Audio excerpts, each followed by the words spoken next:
Un chat, un chien, c'est un cœur avec du poil autour, a dit Brigitte Bardot. Ça tombe bien, cette édition des initiatives est consacrée à nos amis les bêtes. Vous découvrirez le sympathique métier de nounou pour les animaux domestiques. Vous rencontrerez Jules, un hippopotame qui a besoin d'une maison rien qu'à lui pour fonder une famille. Et tout d'abord, connaissez-vous l'association Groin Groin? Elle accueille les cochons abandonnés car oui, tous ne finissent pas dans nos assiettes. Violette, Lavande, Capucine et Coquelicot sont les 4 petits nouveaux du refuge Groin Groin. Leur mère, blessée sérieusement à la patte, a dû être euthanasiée. Les porcelets étaient condamnés. Anaïs veille sur eux. Elle a rejoint l'association après avoir travaillé dans l'intensif. J'ai travaillé 7 mois dans un élevage industriel et quand j'ai vu les conditions de vie des truies qui étaient enfermées sur du béton, c'est là que je me suis vraiment posé les questions. Je me suis dit mais c'est pas possible qu'un être vivant puisse vivre dans ces conditions. Et donc je me suis retrouvée au chômage. Et un mois après, en fait, il y a eu une annonce de l'association qui cherchait des services civiques et j'ai dit il faut que j'aide cette association. Ah la grosse, oh oui t'es gentille. Oh là là, oui, tu voudrais bien que je te gratte le ventre, mais là je vais pas aller dans le trou pour te gratter le ventre, chouchou. La structure existe depuis 2005. Elle a été fondée par un vétérinaire et Caroline, une ancienne professionnelle de la com. S'occuper de cochons en détresse n'interdit pas l'humour. Dans ce parc baptisé l'Élysée, nous retrouvons Sarko, Carla et Julia, des animaux dont les propriétaires n'ont su que faire. Julia, elle a été offerte comme animal, comme cadeau surprise à un mariage, ce qui est complètement stupide. Donc grande comme ça, voilà. Et puis après, les gens se sont dit oui, c'est sympa, mais on en fait quoi? Et donc ils ont cherché un endroit pour pouvoir la placer. Et donc elle est arrivée ici il y a 2 ans à peu près. Des dons, des parrainages de cochons, entre autres, permettent à l'association de fonctionner et à ses pensionnaires de couler des jours paisibles loin des élevages industriels à l'issue fatale. Jules est une véritable star dans son parc animalier. Seulement voilà, pour être aussi heureux que les visiteurs, il a besoin d'espace et d'intimité. Un appel aux dons est lancé pour construire un véritable enclos. Jules, tu ouvres? Son péché mignon, les salades. Une gourmandise à laquelle il ne dit jamais non.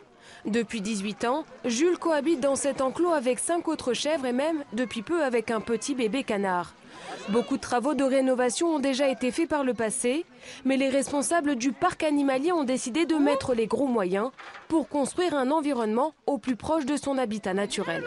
Ce qu'on va faire, c'est qu'on va mettre globalement de gros rochers tout autour de l'enclos des girafes. Et ces gros rochers permettront aux antilopes de passer et aux hippopotames de rester dans leur enclos. Du coup, l'hippopotame déjà va pouvoir être en groupe familial, donc avec une compagne, ce qui va faire comme s'il était dans la nature, très concrètement. Il va pouvoir être en mixité avec des antilopes, ce qui va le stimuler, on va avoir plus de comportements naturels. Avec en plus un bassin intérieur chauffé pour les périodes d'hiver, le coût s'élève à 15 000 €. Pour faire face à une partie de ces dépenses, le parc fait appel à la générosité du public en passant par une plateforme de financement participatif. Ça peut être une manière de contribuer, oui, puis de nous inciter à être un peu plus appliqués au niveau de la nature. C'est bien. Pourquoi c'est bien? Parce que comme ça, il pourra être moins seul, il pourra plus s'amuser. Plus de bien-être pour Jules. L'établissement espère qu'à terme, il pourra se reproduire. Une manière de dynamiser le parc et de participer à la préservation de son espèce. Ça nous semblait une manière d'associer le plus grand nombre à ce projet. Et c'était un projet qu'on voulait populaire. Jules, depuis presque 20 ans qu'il est au parc, est devenu la mascotte. C'est le visage un peu du parc auprès des gens, des habitués qui viennent régulièrement. On s'est dit que c'était le plus sympa d'arriver à associer vraiment nos visiteurs à ce projet. En échange des dons, des places ou des passeports sont offerts. La campagne est ouverte jusqu'au 15 septembre.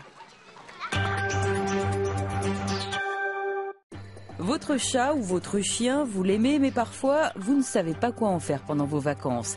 Pas de panique, Alicia est là pour s'occuper de votre boule de poil. Tous les matins, à peu près à la même heure, Alicia a rendez-vous avec Papuche. Viens Papuche. Une chatte, restée seule dans l'appartement de sa maîtresse, partie quelques jours en vacances, non sans laisser des consignes très précises à celle qui va la nourrir. Cette chatte qui a les croquettes qui sont pesées pour pas qu'elle grossisse de trop. Donc c'est 1,5 dose, c'est pas plus, c'est pas moins.